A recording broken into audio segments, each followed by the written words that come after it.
Yes. One question I have, Tito. How difficult it is during a race weekend? How many changes would you do to a car to make it work? Let's say sometimes you go out of the shop saying, I have everything ready, the car will work, and then when you get to the track, depending on the weather, the track temperature, whatever, do you always have a hard time working with the cars? Of course, you want to be competitive. And with that, you have to really go and get that 10. But how is it for you in a race weekend? It's, sometimes we get a little frustrated because at the shop, when we do everything at the shop, we scale the car, and in theory, everything should work. When we get to the track, we find out the track's too hot, the track's slippery, and now we start working with the clutch, we start working with the door link. Everything that we did in the shop sometimes is completely different than when we get to the track, the pressure of the tires, everything's changing. So sometimes it gets a little frustrating, but it's a challenge.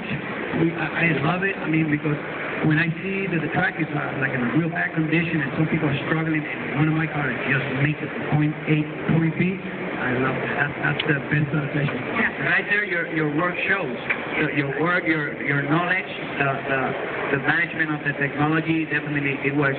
Have you learned from these guys? Oh, absolutely. We've learned a lot. You grow with him. Yeah, we grew together. I mean, when I first started, it was fast when you ran 9 seconds in the quarter mile, and then it was fast 8, then it's 7, now you have to run 6s, and with all of those, progressions of the sport comes changes in technology to the car. And then, like Tito said, on top of it, maybe one weekend you're racing in Florida, and it's 100 degrees and very humid, and then maybe you go to Colorado and the elevation changes, and a car that had a great tune-up in Florida and won the event can go to Colorado and not even qualify. So, you have to save all your data from each race that you go to, so when you go back to that same track, you can put your base tune-up in that work for that area. Okay, I have a question. How is your mentality when things don't go the way you're supposed to go? How do you deal with that stress? Because you're the chassis builder, but he's the driver, and he's expecting, Tito's the calm one, and I'm the hyper one. Just tell me how you guys deal with it. We usually try to keep the driver away from the car, just all you gotta do is just keep him in the trailer, and oh my God! So you punish him? Yeah, we do things to the car that we don't want him to know that we're doing it. That's in the back of his head, Really? and he can perform at the track. When he gets there, then he'll be truquito. Oh yeah. Usually the last bit of advice, if they turn the car up to go faster, they don't tell me. Usually Russ, my crew chief, or Tito, when I get in and I'm all strapped, ready to go, and I only got 2 or 3 more seconds before it's time to go, to say, hold on this time, it might be a little bit different than usual. Oh my God! That's the first time you know that, right? Yeah, but that's the best time to tell me. You don't tell me before, just right before. I'm scared every time I get in the car. Okay. You have fear, you get butterflies, but it's the same thing when you jump out of an airplane. People like to jump out of jump a parachute out of airplanes. Everybody likes different hobbies, snowboarding, whatever, and that fear is what drives you. It's when you overcome the fear and you're successful at it, it's a big reward. That's great. Behind you guys is a team.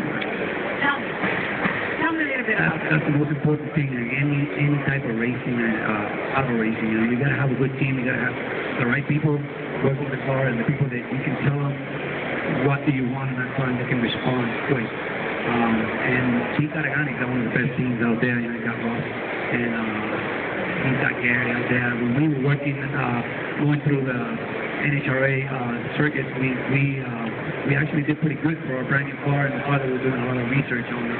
So we performed pretty good. That's the main thing, having a good team. Now, Dee, any sponsors? Oh yeah, absolutely. Tell me. Number one, Don't keep it secret. Number one, I have to thank Mazda. Mazda's been there with us with the RX-7 when we were running the Wankel 13V rotary engine, and then now with the development of the 2.3-liter 4-cylinder, Mazda's been there for us. Obviously, Tito chassis, NGK spark plugs, Ford Warner Airworks turbos, and most importantly, Powertrain Control Solutions. They're my title sponsor right now, and Russ and I have been together when he was designing circuit boards out of his parents' basement, and that grew into a very large, successful business. I mean, basically the way it happened was I was racing my RX-7 at the track, and it caught fire.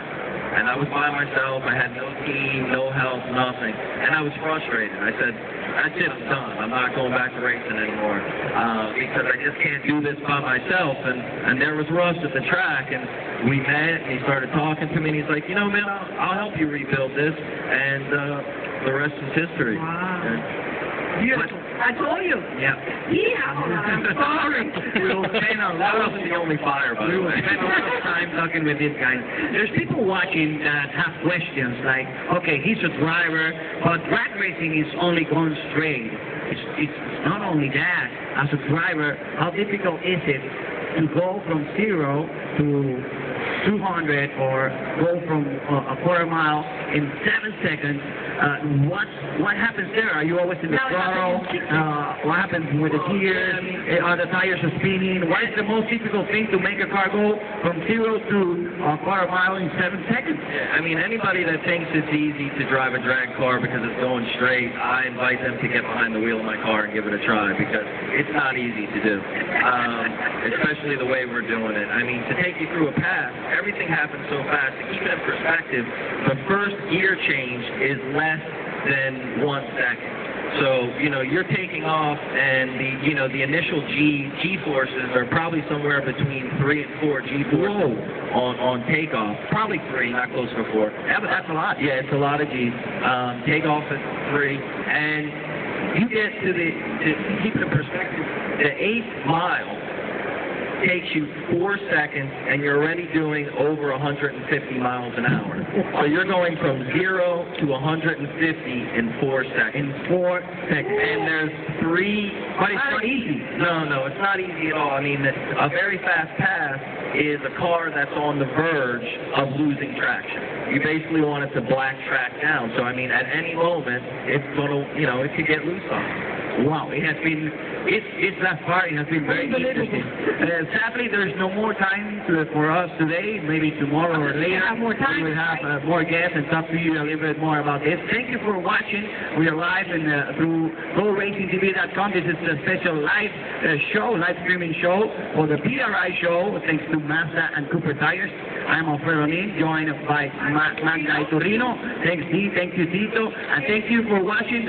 Don't go. We're going to be here for the whole day and tomorrow also. Right?